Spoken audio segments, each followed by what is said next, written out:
Hello there, this is DB here, old Derek here, and this is my brand new thought to ponder. I hope you guys are having a wonderful Labor Day weekend. This is a brand new thought to ponder for September of 2014. I just had to say something about this. You know I gotta say it, but I know I'm gonna tick some people off. So let me go ahead and let's start the disclaimer. Go ahead. The following video contains elements that may be offensive to some viewers. Discretion is extremely advised, so please leave or find some other video to watch if the aforementioned video is offensive to you. However, if you do watch the video and you still find it offensive to you, don't point fingers or get mad after the fact. In other words, you've been warned. Now we got that out the way. Of course, this upcoming Labor Day weekend, or should I say sometime Monday night, Labor Day evening, Lifetime Network is going to have a made-for-TV movie, a made-for-cable TV movie about the TV show Saved by the Bell. This TV movie is based on Dustin Diamond's book, or quote-unquote biopic, Beyond the Bell, which is supposed to have been like behind the scenes of the cast members of Saved by the Bell and all the crazy stuff that was going on. If you don't know anything about it, check out this trailer. You'll get the gist of it.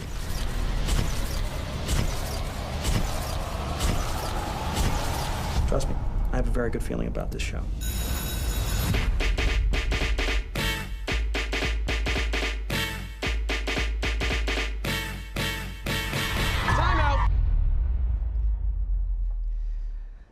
Not bad. Guess they like us.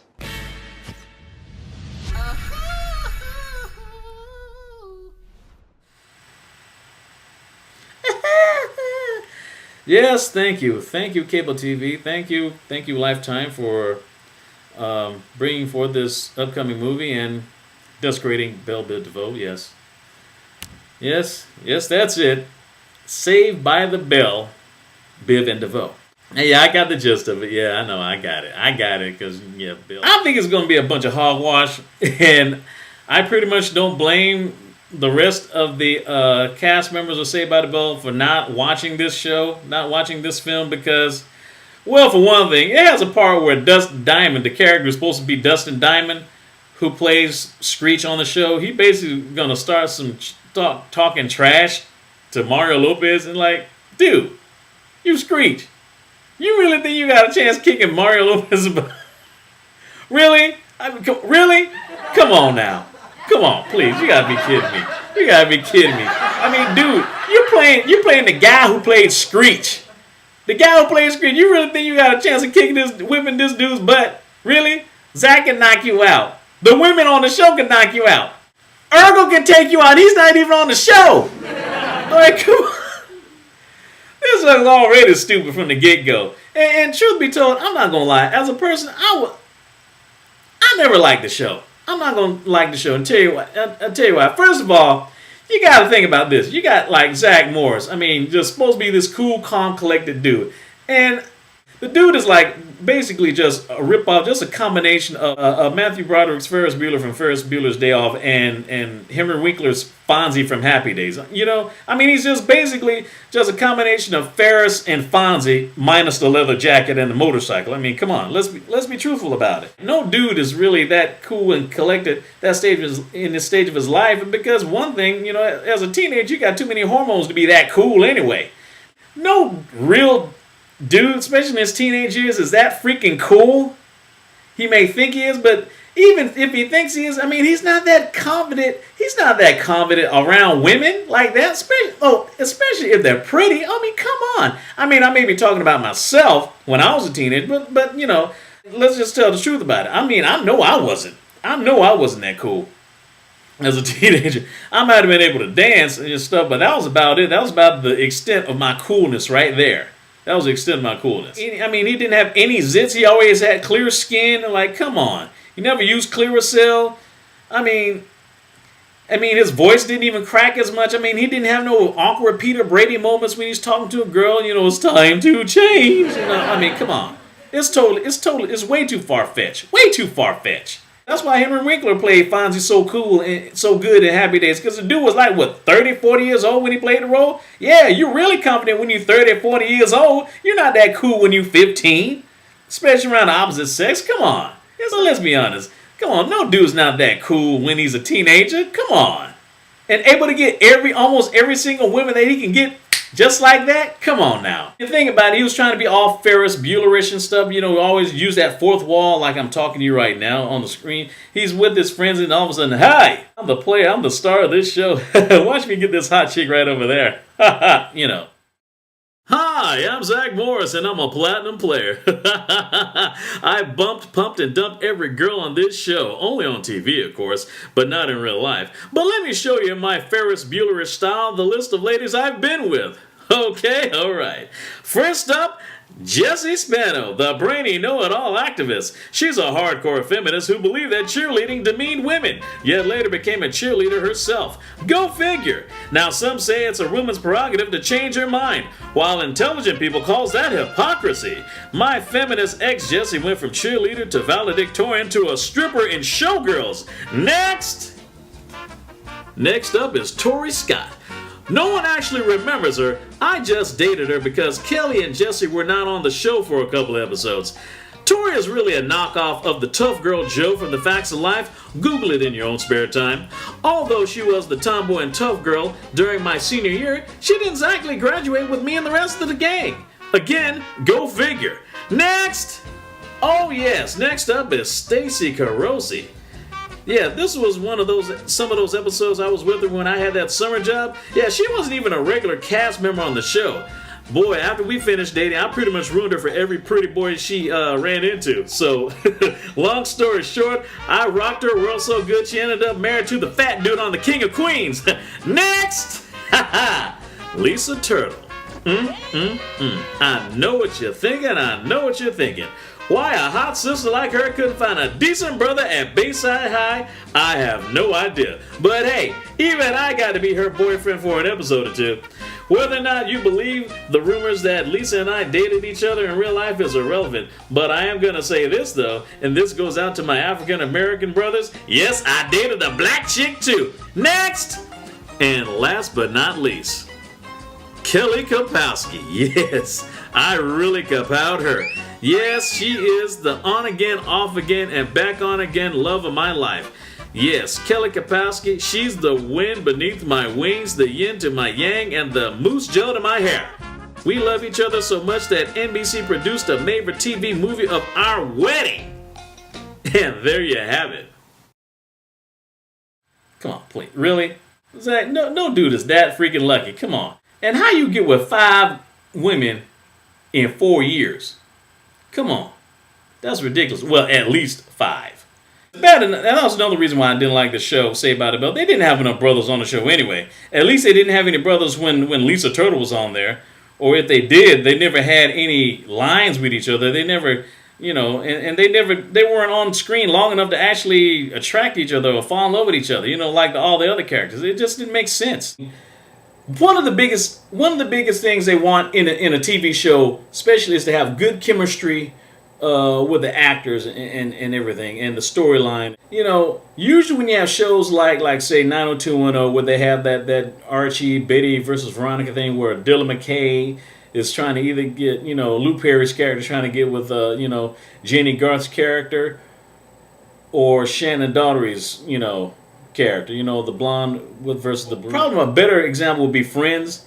One of the biggest thrills, I guess, as a viewer is basically to figure out which person's going to get with who. You know, is Ross going to get with Rachel, or maybe will Monica get with Chandler? You know, it's easy to do that if all those characters were the same ethnic group, because, you know, at least there's a mystery. Say you have like 6 people in a cast, and 2 of them were minorities, and they happen to be of the same minority. It's not that much of a mystery, because you know they're going to hook up with each other. I mean, unless they're like, you know, siblings or something like that. But if they're not, you know they're going to hook up with each other because they have so much in common, you know. And that's what they used to, and that's what they did with those TNBC shows, you know, because people going to know they're going to hook up with each other. They decide to have like one minority person from another group, ethnic group, Then you had another minority of the opposite sex of a different ethnic group. And they did that for years with all those shows, all of them. Because if you ever watch any of those TNBC shows, including Saved by the Bell, you never saw like a Hispanic dude with a Hispanic girl or an Asian dude with an Asian girl. They always had like some like maybe a black girl with an Asian guy, or a Latino dude with a Middle Eastern girl. You know, they always did like, you know, try to mix it up a bit. And I don't know if whether the cast members or the writers made it an option, or whether the minority people, what they wanted the minority people date like the other white characters, or they wanted the two minority people date each other. Now, it worked great with California on California Dreams, because you had the brother on there, you know, Tony Wicks dating Samantha Wu, you know, the black guy who was dating, you know, he dated the Asian girl. See, that was cool, and I liked it because, you know, first of all, it's not that it's not every day a brother actually gets love, you know, on TV, whether it's Saturday morning or daytime or prime time, you know. Like from that movie, Not Another Teen Movie, you know, where they always had that one token black guy. You know what I'm talking about. You know what I'm talking about. The one token black guy who's always, which for some strange reason, they always treat him either, they don't know what to do with him. Always get that one token black dude and put him in either in one or three categories. One, they either make him a gay guy, like they did with the brother on the ABC family show Greek, or they make him a nerd like they did on, you know, like they did Carlton on Fresh Prince of Bel-Air, or Steve Urkel on Family Matters. Or three, they basically make him a paper player, which is basically a player on paper. They treat him like he's a teenage version of Isaac the waiter on The Love Boat.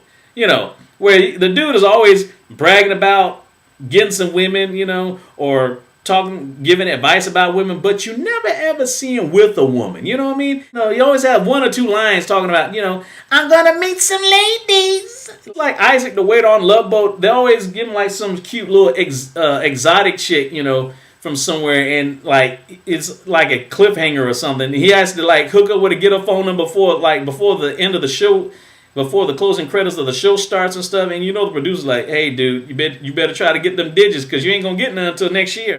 Only time when you actually see the dude is when they had like two or three episodes. It's usually one or two episodes. One is usually the one where the episode where, like, say the favorite teen hangout, like the Max at Bayside, near Bayside High and stuff like that, it would be like going out of business, or some other hangout, skating rink, whatever, and they need like have some type of fundraiser to keep it open, and they always get that one token black dude to do some singing or some dancing, basically be like an Usher clone, and sing his heart out and stuff, and basically he'll be the hero of the show for that one episode, because he saved the teen hangout. And that other episode they always have, you know, that special episode, you know, where the brother is like, you know, it always meets some bigots and he's mistreated for some reason, you know. You know what I'm talking about. It's like, oh, and it has that special promo that they have like before the show starts. On the next Hang Time, Jamal experiences racism. You know what I mean?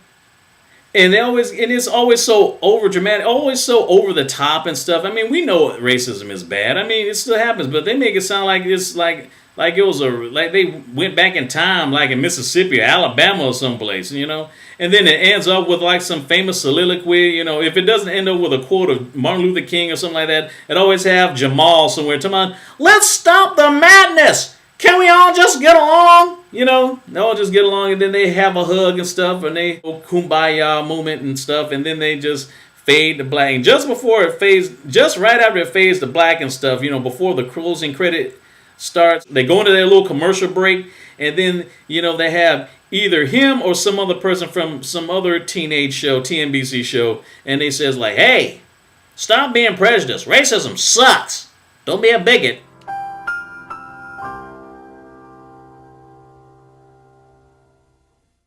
Yeah, just like that.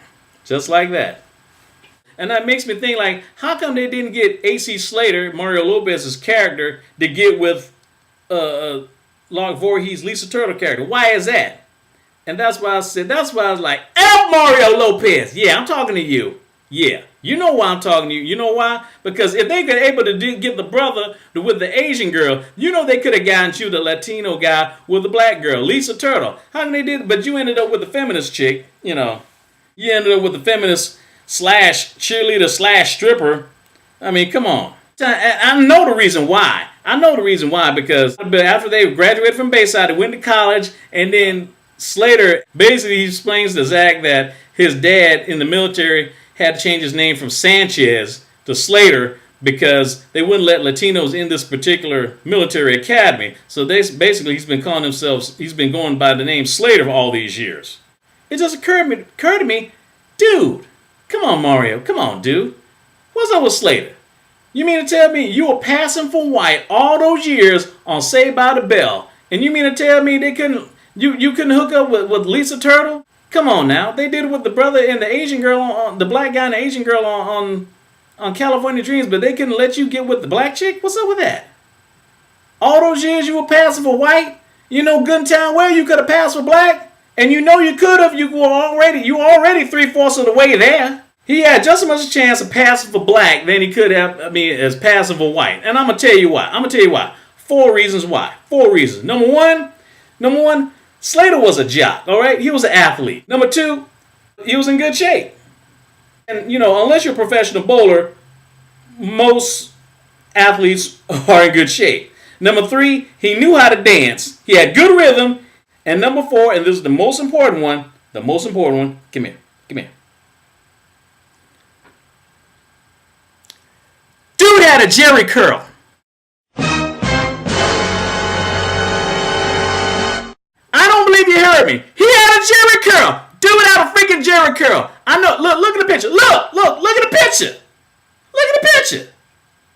I know people, that's a mullet. No, that's a freaking Jerry curl. And you can't tell me nobody else didn't have Jerry curls back then. Come on, look at Alfonso Ribeiro. Come on, man. During his pre-Fresh Prince of Bel-Air days. Come on, he had a curl. What's his name? Baseball legend. Ricky Henderson. Jerry curl.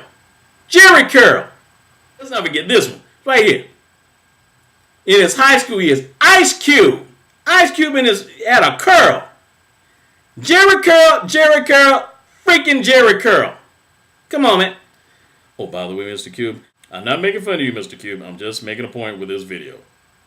Come on, Mario. You know you had a Jerry curl. You could have passed for, bro. You could have been the light-skinned brother. You could have been the light-skinned brother from Ready for the World, man.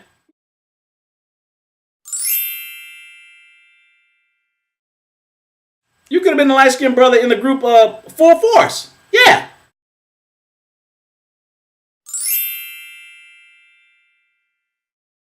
See, you could have been in any of those groups. Hey. You could have been a DeBarge.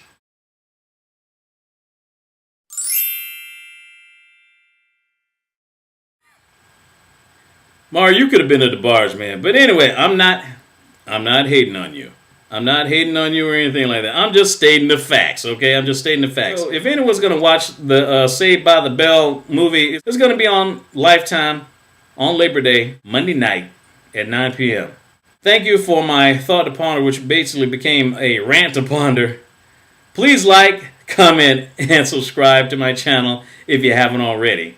And hopefully I'll have another thought to ponder. But until next time, I'm Derek, and that's my thought to ponder. DB out, and school is in.